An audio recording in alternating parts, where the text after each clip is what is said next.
Hi everyone, అందరికీ నమస్కారం. నేను రేవతి.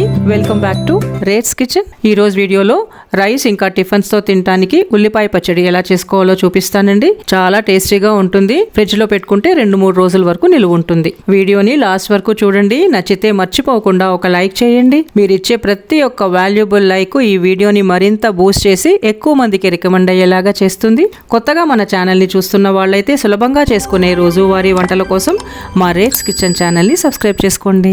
ఈ రోజు రెసిపీ ఉల్లిపాయ పచ్చడి కోసం ఈ సైజులో ఉన్నవి 3 ఉల్లిపాయలు తీసుకొని కట్ చేసి పెట్టుకున్నాను. 1 టేబుల్ స్పూన్ వరకు నూనె వేడి చేసుకోండి. నూనె వేడెక్కిన తర్వాత 1 స్పూన్ చొప్పున ఆవాలు, జీలకర్ర, 5-6 గింజలు మెంతులు, 1/2 స్పూన్ వరకు ధనియాలు వేసి ఫ్రై చేసుకోవాలి. ఇవి ఇలా ఫ్రై అవుతుంటే 10 నుంచి 12 ఎండుమిరపకాయలు కలుపుకొని వేయించుకోవాలి. మీరు ఎంత కారం తింటారో ఇంకా మీరు తీసుకునే కాయల కారాన్ని బట్టి వేసుకోండి. ఇవి వేగాయి. వేడి ప్యాన్లోంచి తీసి పక్కన పెట్టేసుకోండి. ఇప్పుడు ఇదే ప్యాన్లో 1 టేబుల్ స్పూన్ నూనె వేడి చేసుకోండి. వేడెక్కిన నూనెలో తరిగిన ఉల్లిపాయలు, 3-4 వెల్లుల్లి రెబ్బలు వేసి కలుపుకుంటూ ఉల్లిపాయలు మెత్తబడే వరకు ఫ్రై చేసుకోవాలి. మాడనివ్వకుండా కలుపుకుంటూ ఫ్రై చేసుకోండి. ఉల్లిపాయల్లోంచి పచ్చి వాసన అంతా పోయి ఇవి ఇలా మెత్తబడే వరకు ఫ్రై చేసుకోవాలి. ఇప్పుడు విసిరికాయ అంత చింతపండు ఒకసారి కడిగి వేసుకోండి. చింతపండులో ఈ మధ్య చాలా డస్ట్ ఉంటుంది కదా.